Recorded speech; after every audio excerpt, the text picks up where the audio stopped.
Joining me today is a very special guest, Bradley Stryker, who's an award-winning actor, writer, director, and filmmaker. Bradley is here today to talk about his stellar career and his latest projects. Welcome, Bradley. How are you? Thank you for having me. Well, yes, no, I'm really excited. I understand you've been in the business for over 25 years and winning so many awards. Bradley, I have to ask you, how do you stay current?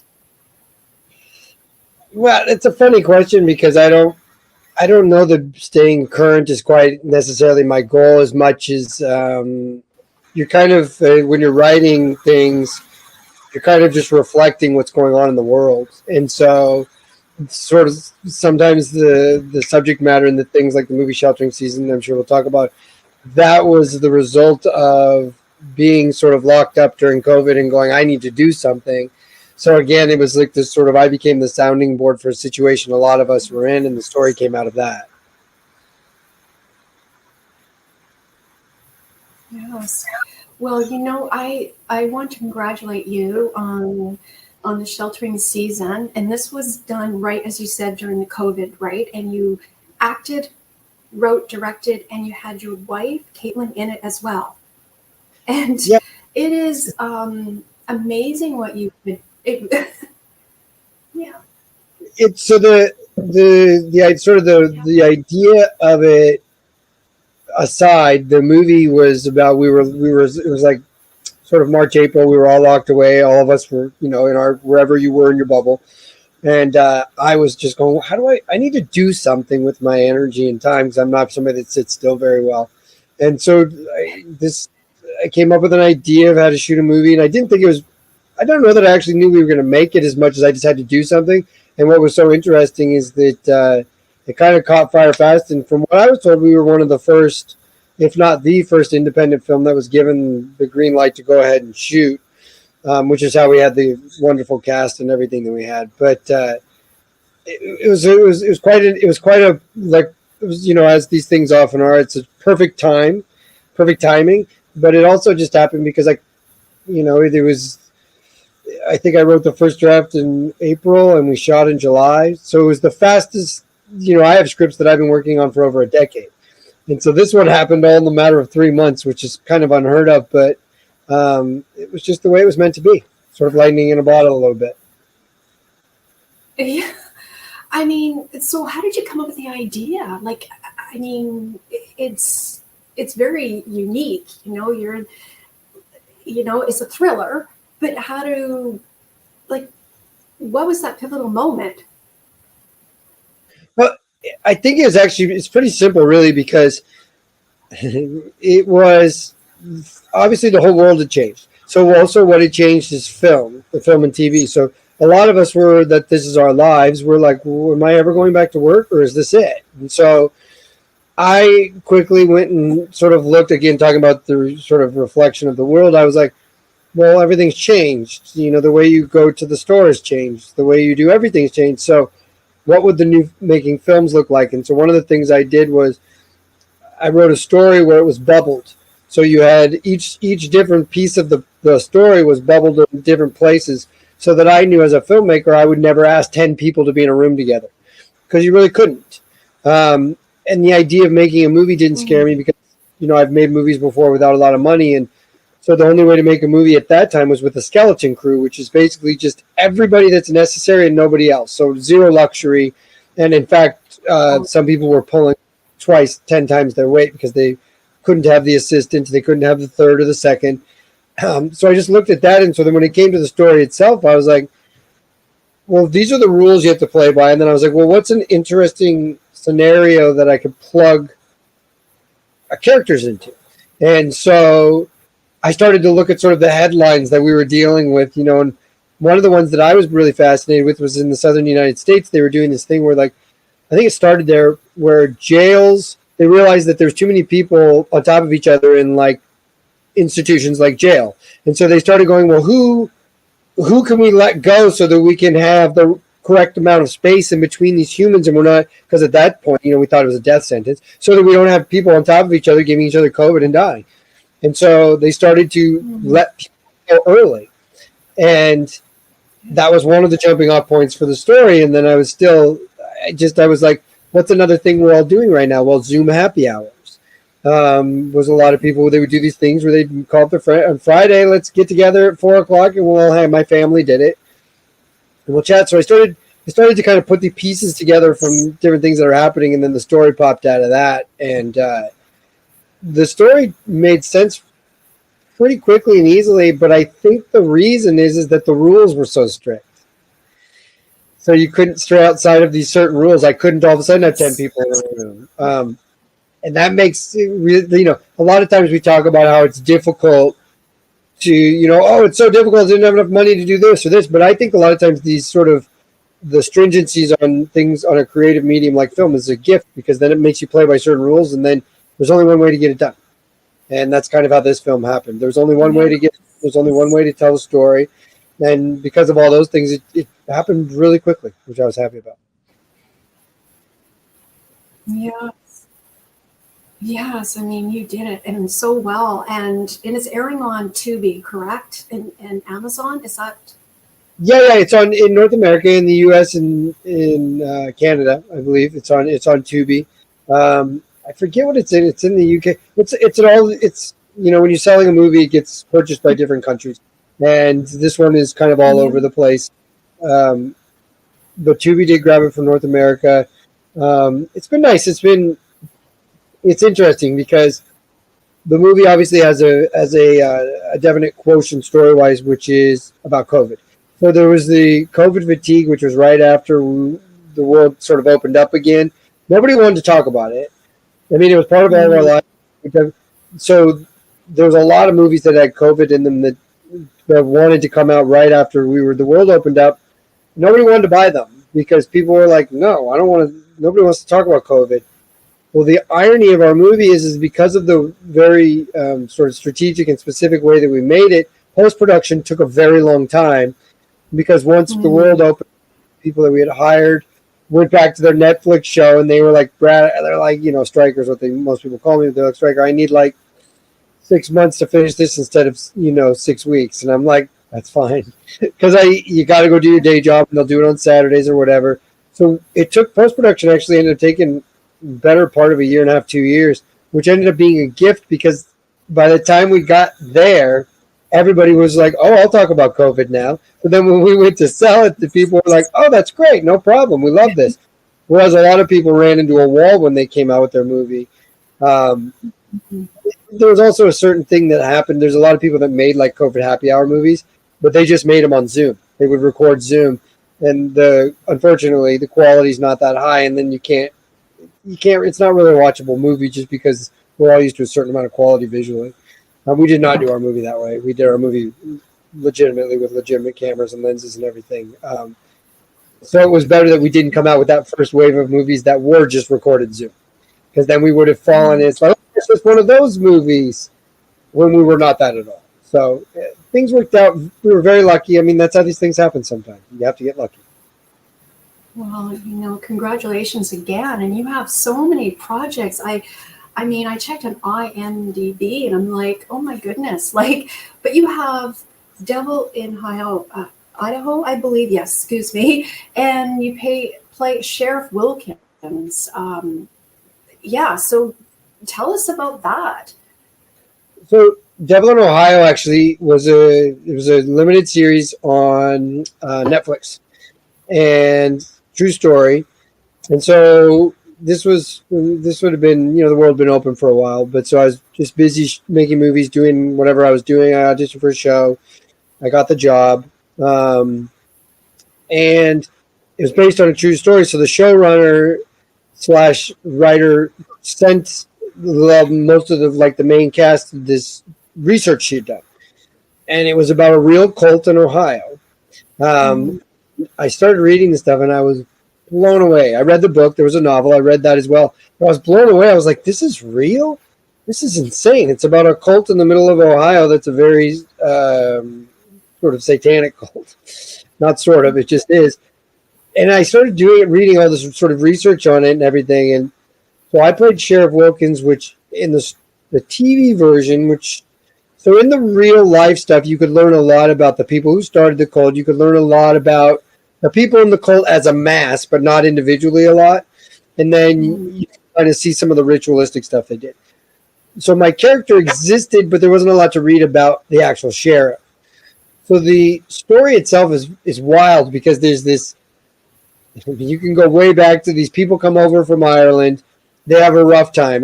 This group of people, I guess back in the day when people immigrated, they would move as a community, a lot of them. A bunch of people come from Ireland and they do this and it doesn't work out. And the 200 of them then move over here.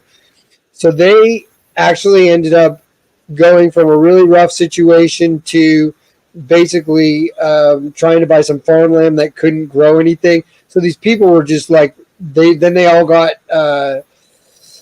they got some sort of a disease and half of them died. And so before they moved to Ohio, there's these two brothers. One brother ran the cult. He was the leader, and he's in front of the cult. His brother had a mental break and killed him in front of the entire cult with a shovel, which is insane, and told the people that he had talked to Satan, and Satan told him to move to Ohio.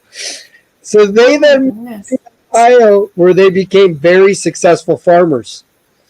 And they became so successful that the U.S. government gave them a contract during one of the wars for corn and pigs, and they became rich. And then so they have this cult in the middle of Ohio that became rich.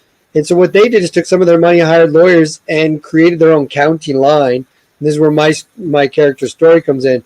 My character is a one-man police force whose job was to enforce the county line, everything inside the county. So what ended up happening is it became notorious in Ohio. Nobody would drive through this county because the sheriff will pull you over for anything, throw you in jail for the night for anything. He can make it up. And so people just avoided it. They're like, I don't want to be anywhere because the rules aren't rules. It's all made up bull nonsense. Mm-hmm. So the point being is that my character, when I was doing research, ended up sort of the only point of contact between the cult and the outside world. And so everybody inside the cult has this very specific, strict way of thinking, very odd and dark. And they didn't associate with people from the outside world. Only one person did in the TV version, and that's me. So then when I got into playing the character, and my character associated mostly in the story with the outside world, and then I go back in the cult, I knew what my place was within the structure of the group of people in the cult.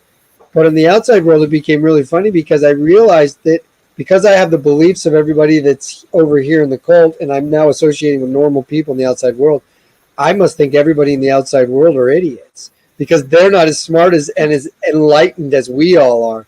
So as an actor, it became a really fun role to play because no matter who I was dealing with from the outside world, I just felt like they were simple-minded and cute on some level, and I was so much more powerful than them. It didn't occur to me to need to try hard to deal with anybody, and I felt like I was intellectually dominant over everybody, which was such a fun character to play. Yeah, I mean, you plays, there's a lot of research, like you were saying, research the character. You play such deep roles, and it takes research, but how do you get into character? Like, do you go something by the script, or what is it that really attracts you to the role? It's always different. For this guy, for Sheriff Wilkins, the research really helped because it informed me, as I just told you, the way I would associate in the two different worlds, and that made a lot of sense to me. I played a character years ago on a TV show called The Lizzie Borden Chronicles, which was a limited series for Lifetime, I think. And it was a good show. It was Christina Ricci and Cole Hauser and Chloe Simone. The point is that my character now is this guy who was like, he kind of guy back in the 1800s who drink whiskey for breakfast. He'd do anything. He's a snake. He could do anything. He would do anything to get ahead. He was always trying to find an angle.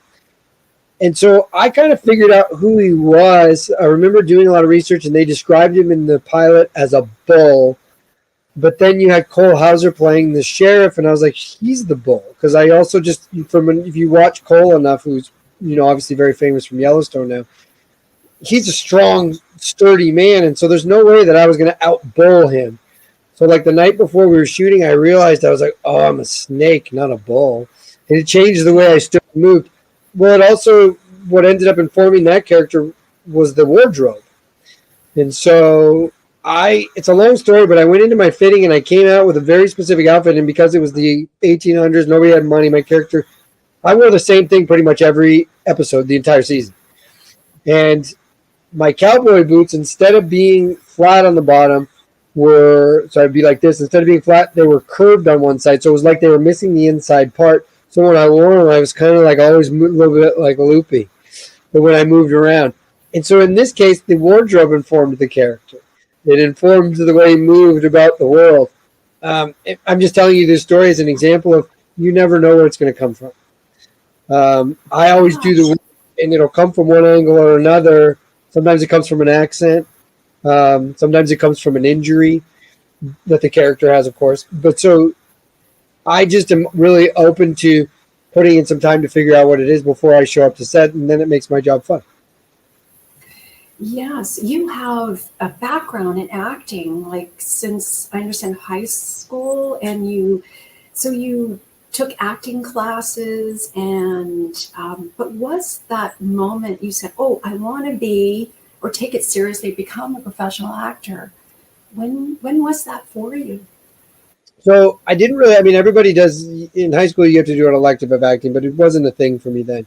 It really started at the end of college. Okay. The story is very like I was in New York for a summer. I took some classes. I thought it was fun, but I didn't quite understand what it was. And then flash forward to senior year of college, last semester, I still had one freshman elective to take, so I went and took a freshman acting class. And what ended up happening in there was the final of the class was a monologue. I did all the work, and I had fun doing the exercises and playing improv games, but nothing that I was going to change my life. But then I did this monologue for my final, and somehow in the middle of doing the monologue, it sort of caught a hold of me emotionally, and all of a sudden weird things started to happen that I couldn't explain. And I had this sort of visual experience in front of my class, on the stage. And when I was done and I looked at my classmates and saw how sort of they were affected by what had just happened, it's this very weird situation where I was like, oh, I think this is something for me. So then I graduated college, moved to Los Angeles. And what really sort of hooked me was the process of learning how to become an actor, was studying, because on some level, when you're first learning how to do the craft of acting, there's a lot of sort of pulling yourself apart and looking inside to go, well, what's going on inside of this human being? And I found a lot of the work to be very therapeutic. There's a lot of emotion and other things on the path to figuring it all out that I guess I found that I needed. And I mean, I will actually say, ironically, here I am saying, oh, I needed it. And, there's this sort of thing that comes with being an actor. You're a grown man and you're emotional, and these other things that aren't necessarily celebrated. But what's so interesting is that because I've kind of pulled everything apart, I feel a little bit lighter every time I do it. You go through the thing, oh, that feels like, some people ask you, God, why do you want to do that for a living? And I was like, because I'm so sort of in touch with all the stuff that I don't have to carry it around like heavy weights. And I have this weird theory. I think, how people get older, you see them sort of buckle with, gravity. I think a big part of what happens to a lot of people, especially men, because men are, in North America especially, are taught to like swallow those emotions, be a man, and like all these other things. I think the weight of everything, never discussing it or never getting any of it out, bears down on you and kind of crumbles you as a human. I've never once seen somebody go into an acting exercise sort of thing, have an experience and come out of it in a worse place than they went in. The exploration, So there was a period of time when I taught acting, and I would always say, whether you become an actor or not is not what this is.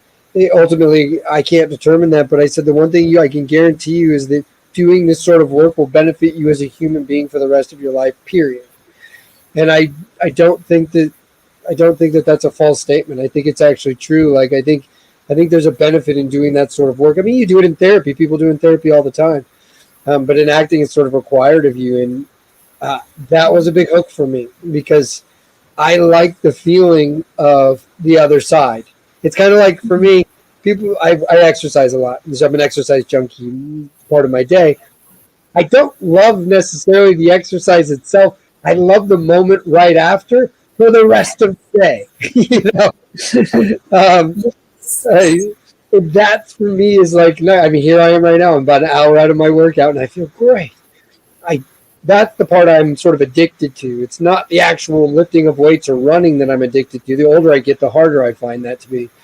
But it's the other side of it where I feel a little bit lighter and more relaxed and calm. That's something that was for me. So Yes. So you're right. You're big into fitness, and so you also a fitness trainer as well? Is that? I was a kinesiology major in college. So right when I was finishing college and I discovered acting, I had already finished a kinesiology degree. So I have a degree in exercise and nutrition. I didn't know if I was going to use it or not. I used it when I first moved to Hollywood for years. I was a personal trainer for a while. I liked it. Didn't love personal training. I think part of the reason for that was part of what's required. Part of what's required to get in shape, and part of what's required. Well, and I can also relate this directly to being a professional actor. A lot of people want the answers. How do you do it? What's the thing? How do you stay? How do you get in good shape? Blah blah blah. All these things they question. And whenever I give people the real answer, they really don't like it because the real answer is you got to work hard always, like forever. And they're like, but I don't want to. I want the magic pill for acting and for personal training. So I found being a personal trainer, a lot of people would show up looking for the magic pill, and or I trained them 2 or 3 days a week for months, and they would come to me 6, 7 months later, and they looked exactly the same as they did before. They were stronger, but they looked relatively the same. And they're like, "What's going on?" I'm like, "Well, you're 53 years old and you eat fast food 6 days a week. What do you want me to do?" Yes. And so they'd be like, "But," and I was like, that got frustrating for me because I could tell them how to fix the problem, but they didn't want to anyway. So I became a little bit of a babysitter that wasn't my thing. I've always been somebody like, if you want it, I'll tell you how to do it. Let's, same thing with acting. I'm like, if you want to be successful with this, I can give you my recipe for 25 years. It certainly hasn't been sexy, but the way people want it to be is like, you showed up and you're worked out. And I'm like, no, I mean, I'm a firm believer in just like really working at it and enjoying the ride. But like, I still think 25 years in, I'm still figuring a lot of cool stuff out because I'm constantly hungry for growth. And people are like, but don't you just kind of know at some point? I'm like, I know what I'm doing. That's not what I'm saying. I'm saying is there a possibility just to keep growing, and that's what I'm looking for. Most people aren't attracted to that. They want, oh, I know what I'm doing. I can just relax now and make some money. And I'm like, okay, well, for you, if it might work, but generally speaking, then it's like if you think of a professional athlete, they never stop practicing. That should tell you something. They're the best in the world at what they do, and they still practice 6 days a week. Probably means we all need to practice forever. People don't want to hear that. Yes, and fitness has helped in your career, to be more energetic, to know your lines better, and so forth. Well, it's funny you say that because I learn all my lines on exercise machines, on a bike or an elliptical machine or a Stairmaster. I got them right in front of me, and it's not. So I've come to find out that the science actually says that's smart to do because you're physically moving and learning lines, which makes you retain it better. So that when you actually go on set, it's all in there because you've already been doing it while you're moving. Oh, I never thought of that. I'm just doing it because otherwise being on a machine is a bunch of wasted time. You're sure you're moving legs and you're doing the thing, but it wasn't hard for me. So I was like, what else can I do?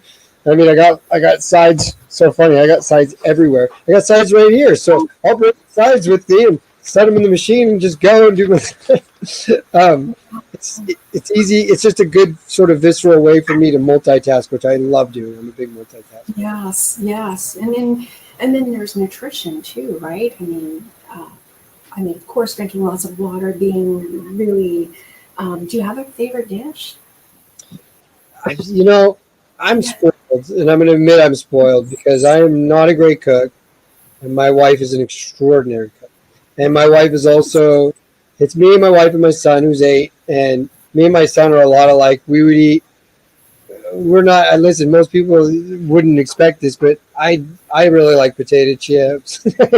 Like, and so my wife, she makes these really nice meals for us, and so I eat very healthily because of her. When I was a single guy by myself, I did not do so well. And when she's away at work and it's me and my little man, there's probably a little bit too much pizza. But it's you have to have your favorite. You can't always. You got to enjoy a bit of junk food, if I may say. Like it's but you're doing it. You're exercising. You're doing it. Professional actor, fitness, and so with your current. I mean, I want to talk to you about Tracker, right? In the TV series, can you tell us about that? Like, how did that come about? That was just a normal process. Like in November, December, I auditioned and got a part for. I think it was the second, became the third episode of the show. What's unique about Tracker is that it the show was greenlit before COVID. COVID happened. They paused for a long time. Or no, I'm sorry. Before the strike, they paused for the strike. They come back around. They want to shoot the show, so they start shooting it. They fall in love with the show, and so the show's going to air, which it did right after the Super Bowl. Yes. What's so unique about Tracker, because I mean, it was one episode I did, and there's a lot of shows I've done an episode of. This particular one had commercials all through the Super Bowl, which 100 and something million people watched, the most ever. And ironically, the commercial had me in it. There was 4 different commercials, and I was in 3 of the 4 kind of prominently with a gun, cocking a gun, And so people that I hadn't talked to since high school were like, "What, Stryker, you're on this show?" And I was laughing because they're like, "What? I saw you on my TV." And I'm like, "Yes, you did." So I ended up doing an episode of the show, and I don't want to give it. It's already aired. You can watch it on Paramount Plus, I think, now. It's a really good time.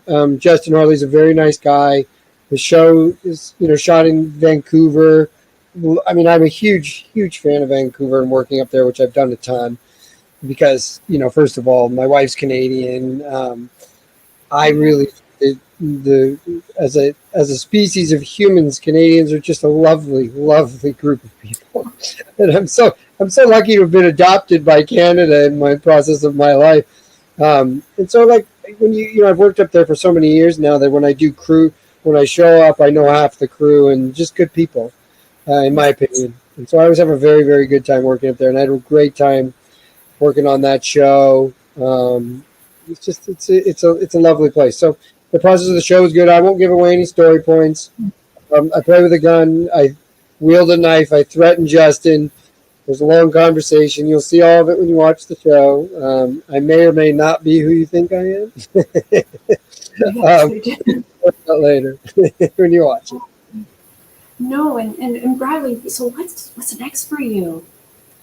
I've got sort of the big 2 things that I've got going on.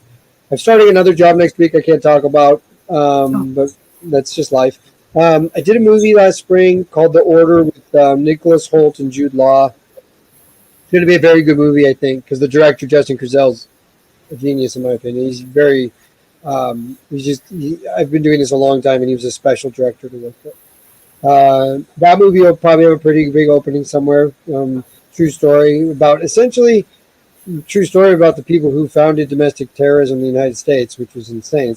They're all sort of branches of a hate group. My character was a survivalist, ex-military who trained all these guys. And the true story is this group of guys who became very good at robbing banks and armored cars. And they got caught on the tiniest detail they got caught. And what's so interesting is it looked like they would have got away with it for a very, very long time. And they essentially were starting a movement that the guy who started it said, we're not going to finish this movement because, we will get caught at some point. But if we start this movement, it might manifest itself into something much bigger in the future. And the storming of the Capitol building in Washington, D.C. would have been proof that they were right, which is really creepy and weird. very odd jumping off point when you're doing your research on something to be like, whoa, we're doing what? And to realize as you do all this research, there was a minute where I'd watched way too many videos on hate groups. And I was like, this is a lot. But interesting to become educated and kind of step back and to go, wow, the state of America is not great right now, and this is sort of proof positive. This group of people, what they wanted, that proves that what they wanted would have come true, and you're like, oh, this way of thinking still exists, which is terrifying. So that is life, but the movie will be good. Yeah. Yes, absolutely. And is there anything else? I know you said you can't talk about something. I did an independent film called The Greatest Ever, which is we did it in Massachusetts last summer, and the only reason I mention it is that it was just like it was a fun shoot, special group of people, couple of young actors from New York that got a chance to be leads in the movie. Two young women, they did a very good job, and I just think that there's. I usually don't necessarily do movies that have a ton of, they aren't heart forward, and this movie is very heart forward, and found it to be very. There's something about it that I feel like we might need a little more of these days. One of my sort of things as a dad is to lead with empathy, because I feel like empathy is viewed as a weakness, and I don't quite understand that. And as somebody who feels like they're maybe a little bit more in touch with kind of what's going on inside of myself than most people are, because it's not something we're taught to do, and it's obviously, as I said, something I'm taught myself to do. Once you've done that and kind of checked in with yourself, the idea of then going out into the world and not embracing empathy as a strength doesn't make any sense to me. And I think people that view empathy as a weakness or haven't done any of the work I'm talking about, which also then disconnects them from other people in some way. So I think this particular movie, The Greatest Ever, leads with empathy, and I think there's something about that that'll be special, and it should be embraced, hopefully. Let's see. Yeah, so stay tuned. And people want to watch your films, check you out. Where can they go, Bradley? I mean, they can watch the movies. You can go on IMDb and find all the stuff I've done and just find where it lives, because everything basically lives somewhere now. You can follow me on Instagram and Facebook just at my name, Bradley Stryker. Bradley with a Y, Stryker with a Y. It's easy to find me. Yeah, that's basically it. I don't do the X or the Twitter or any of that stuff. No. Is there anything else you'd like to add? No, really. It's great. It's been easy to talk to you. Yeah, likewise, Bradley. And thank you for sharing your time